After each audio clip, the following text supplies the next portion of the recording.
Bueno, ya les leí el documento, un resumen de él, publicado por la periodista Karen Barbosa del Comercio.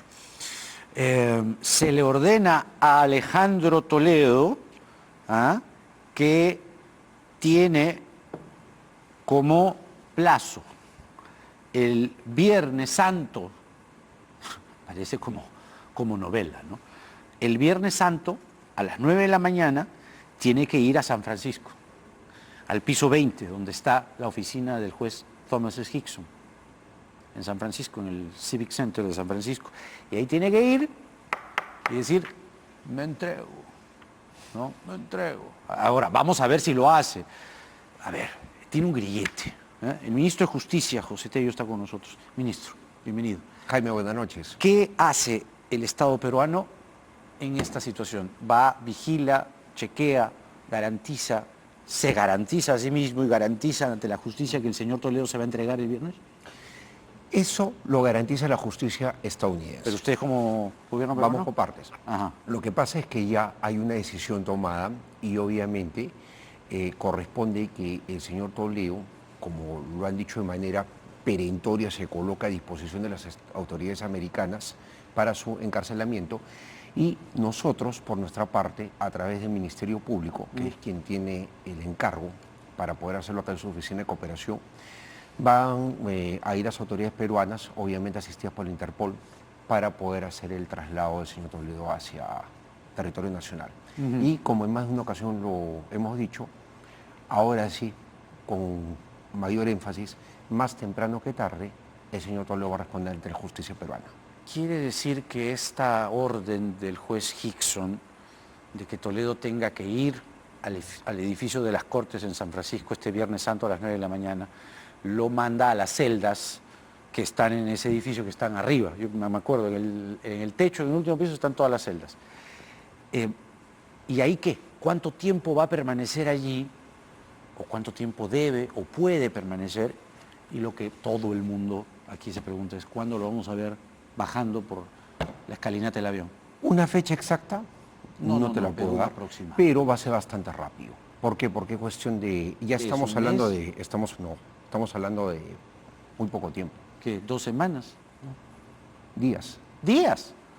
O sea que la próxima semana podría estar Toledo aquí. Sin entrar en especulaciones porque evidentemente también el señor Toledo ha manifestado, o su defensa, que van a presentar más recursos, pero es evidente, y la justicia americana lo tiene bastante claro, que ya el tratamiento que van a recibir cualquier tipo de recurso que presente es el tratamiento de un escrito o de un recurso dilatorio. En consecuencia, ya hay una posición tomada por parte de la justicia estadounidense. O sea, esto simplemente es un trámite ya. Sí. Pero Toledo ya está claro, con el pasaje para Lima. Pero vemos pues que hasta el final, porque igual lo va a seguir haciendo, no se va a dejar extraditar. ¿Pero puede presentar otro recurso? Pero ya hay una posición. Claro. Y aparte ya también, y es como funciona la justicia estadounidense, ya hay una posición en torno a lo que son recursos dilatorios. Claro, claro. Ahora, ¿ya está condicionada la celda que debe ocupar Toledo como expresidente en la DIROES?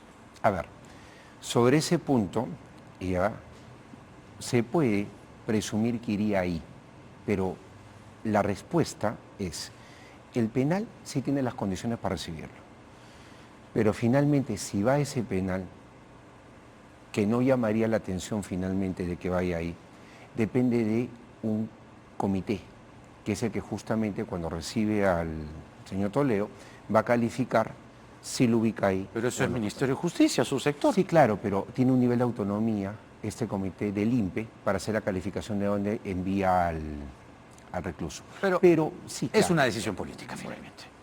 Es que... No han tomado la decisión. Hay un tema... Un momento.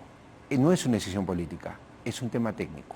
Y es un tema que... ¿En qué sentido? Por ejemplo, Heiner Alvarado recientemente ha sido enviado a Castro. Expresidentes tienen una condición. Correcto, pero vamos, hay una comisión que se encarga de justamente... Lo más probable es que vaya a Barbadillo. Es evidente, pero de todas maneras no corresponde al ministro de Justicia, sino a esta comisión darle el pronunciamiento en su momento, que lo va a hacer de manera expeditiva, obviamente.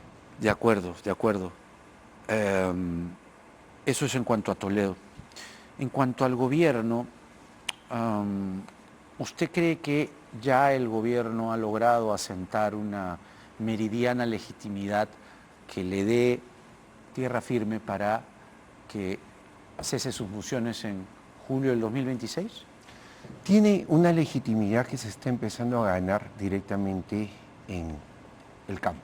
O sea, donde se tiene que gobernar, donde se tienen que atender emergencias como la climatológica que estamos afrontando el día de hoy. Evidentemente, todos nuestros esfuerzos están desplegados en zonas como en el norte, donde tenemos pues un problema bastante serio y hay que atender ahí a millones de ciudadanos.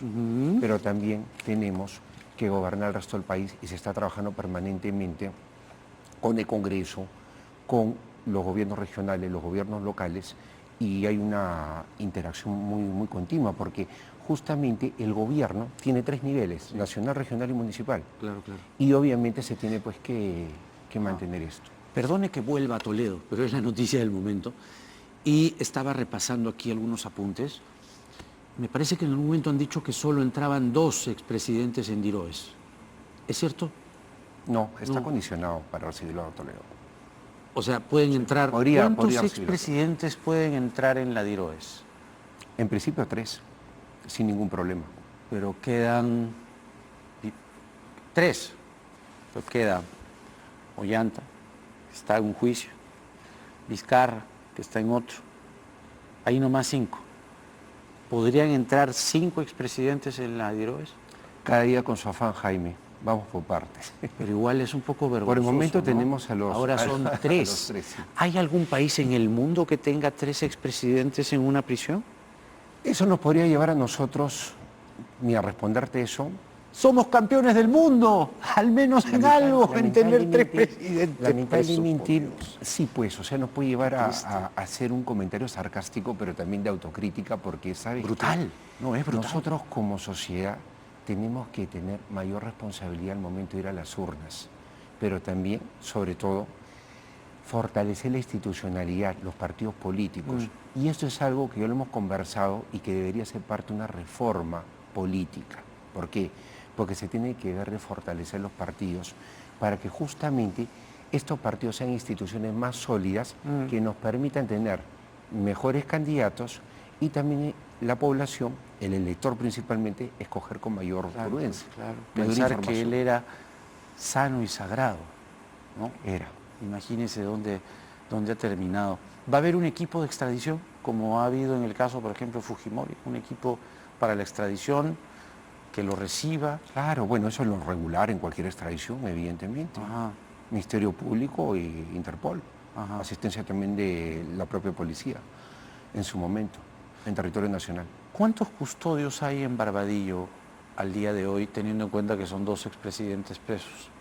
Lo que pasa es que Barbadillo tiene condiciones muy particulares porque está dentro pues, de unas instalaciones De un fuerte policial.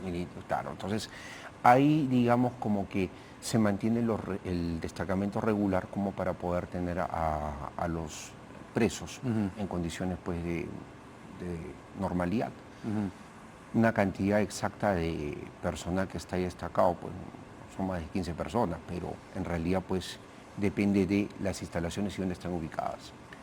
El gobierno, en todo este tiempo, el gobierno de la presidenta Boluarte, se ha granjeado la imagen en un sector de la sociedad, que no es poco, de haber sido el causante directo de las muertes de más de 60 personas, 60 peruanos y peruanas que se manifestaban en las calles y que el gobierno atentó contra sus vidas.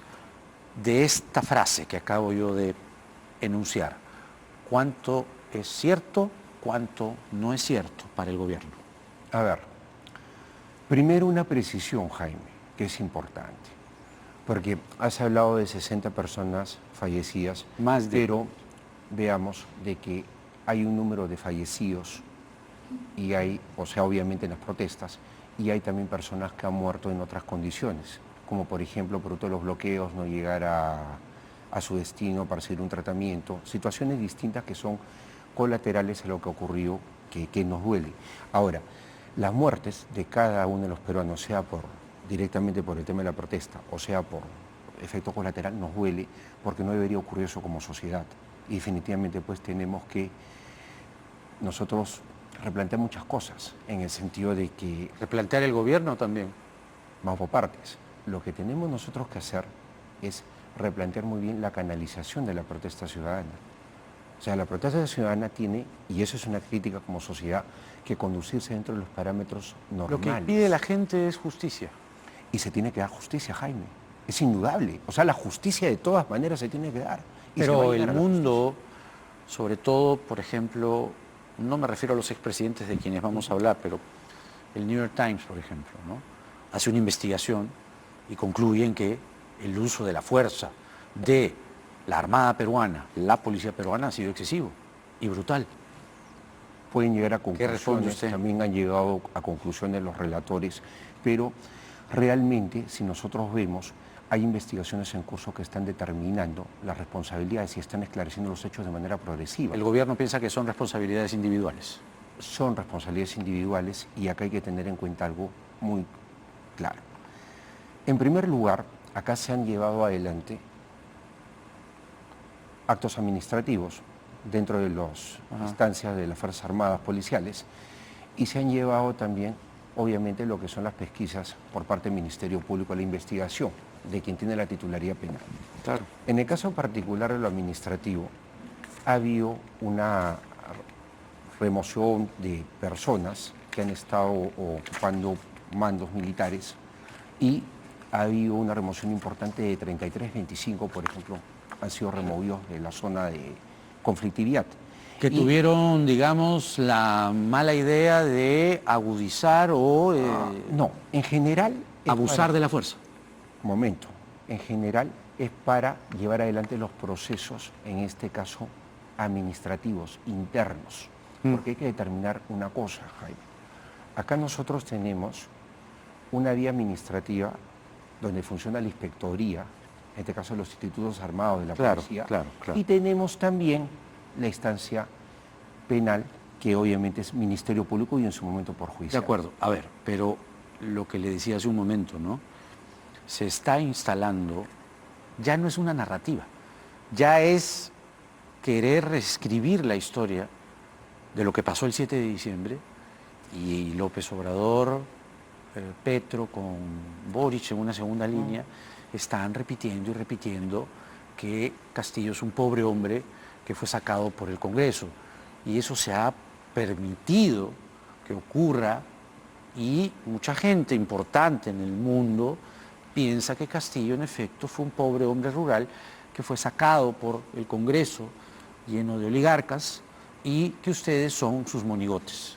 A ver, en primer lugar, para gobernar hay que estar preparado. No se puede decir de que acá existe algún tema de menosprecio, ese tipo de estigmatización, por el hecho de poner a personas que no están preparadas para gobernar en cargos importantes. Esa es una irresponsabilidad. Ese es un primer punto. Pero Castillo es un golpista. El expresidente está recluido por golpista. Rompió el orden constitucional. Pero lo lamentable... Pero con esa firmeza, ¿por qué no va usted donde AMLO y le dice, órale, mi cuate, ¿qué está pasando, güey? Jaime, vamos a ir... Usted o la canciller, no sé quién, pero Jaime, le planta cara a AMLO. Jaime, déjame, por favor, ahora que tú has mencionado ya, el 7 de diciembre, hoy estamos 5 de abril. Si uno escucha lo que dijo en su momento Castillo, es una mala copia de lo que hizo Fujimori en su momento en el año 92. Yo te diría, y por favor, de la manera más respetuosa, sobre todo para nuestros televidentes, ¿ya?, que es una copia bamba, así tal cual, patética.